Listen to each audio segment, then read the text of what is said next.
اب اس میں جانور کے حوالے سے بھی شریعت نے کچھ قیودات بیان فرمائی ہیں، جس کا خلاصہ یہ ہے کہ 3 طرح کے جانور ایسے ہیں کہ جن کی قربانی کرنا ایام قربانی میں درست ہے، اور اس سے ہی وجوبیت یعنی جو انسان پر واجب تھا وہ ادا ہوگا۔ وہ 3 طرح کے جانور میں پہلی کیٹیگری آتی ہے اونٹ کی۔ اونٹ کی قربانی کرنا ایام قربانی میں، ایام نہر میں شرعی طور پر درست ہے، اور اس سے وجوب بھی ادا ہو جائے گا۔ اور اس کی تفصیل یہ ہے کہ اونٹ کی عمر کم از کم 5 سال ہونی چاہیے، یا تو 5 سال ہو یا 5 سال سے زیادہ ہو۔ اگر 5 سال سے کم کا اونٹ ہوگا تو پھر اس کی قربانی جو ہے وہ شرعی طور پر جائز نہیں ہوگی۔ دوسری کیٹیگری جو شریعت نے بیان کی وہ ہے گائے کی۔ گائے کے ساتھ بھینس کو بھی شمار کر دیا جاتا ہے۔ اس کی کم از کم عمر 2 سال ہونی چاہیے یا 2 سال سے زیادہ ہو۔ اگر اس کی عمر 2 سال سے کم ہوگی تو اس کی بھی قربانی شرعی طور پر درست نہیں ہوگی۔ تیسری کیٹیگری جو شریعت نے بیان کی وہ ہے بکرے کی۔ بکرے کی ہی کیٹیگری میں، اسی کی ہی جنس میں دمبے کو اور بھیڑ کو شمار کر لیا جاتا ہے کہ اس کی عمر کم از کم 1 سال ہونی چاہیے، اور 1 سال سے کم کا اگر بکرا، دمبا یا بھیڑ ہوگا تو اس کی قربانی درست نہیں ہوگی، 1 سال ہو یا 1 سال سے زیادہ ہو۔ البتہ اس میں ایک استثناء یہ بیان کیا گیا ہے کہ اگر دمبا یا بھیڑ اس کی عمر ہے تو 1 سال سے کم،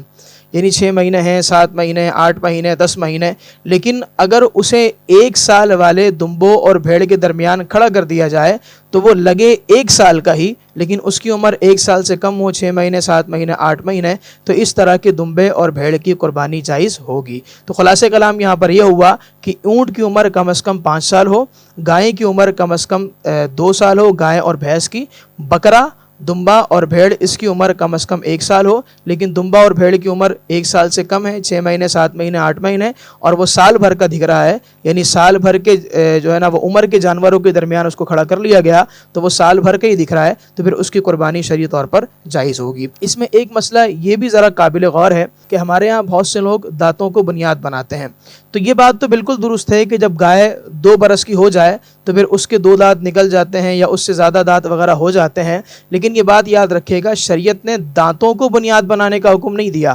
بلکہ شریعت نے عمر کا اعتبار کیا ہے۔ اس لیے اگر یقینی طور پر کسی کو معلوم ہے، مثال کے طور پر ایک شخص نے خود ہی جانور پالا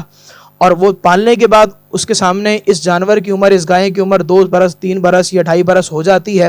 لیکن اس کے دانت ہی نہیں نکلتے، یا اس کا ایک دانت نکلتا ہے یا اس کا دوسرا دانت آدھا نکلتا ہے، لیکن اسے یقین ہے کہ اس کی عمر 2 برس ہو گئی ہے، تو پھر اس صورتحال میں اس کی قربانی درست ہوگی۔ تو یہ 2 دانت کا ہونا گویا یہ ایک علامت ہے، لیکن اگر کسی کو قطعی طور پر، یقینی طور پر یہ بات معلوم ہے کہ اس گائے کی عمر 2 برس ہو گئی ہے، تو اگرچہ اس کے دانت نہ نکلے ہوں یا 2 دانت نہ ہوں، اس کی قربانی شرعی طور پر درست ہوگی۔ ہاں جہاں پر قطعی طور پر معلوم نہیں ہے تو پھر وہاں پر احتیاطاً، جو ہمارے یہاں ایک علامت چلتی ہوئی آتی ہے 2 دانت کی، تو احتیاطاً وہ 2 دانت کا ہی جانور لیا جائے تاکہ احتیاط پر بھی عمل ہو سکے، اور اللہ تبارک و تعالیٰ کی بارگاہ میں قربانی بھی یقین کے ساتھ قابل قبول ہو سکے۔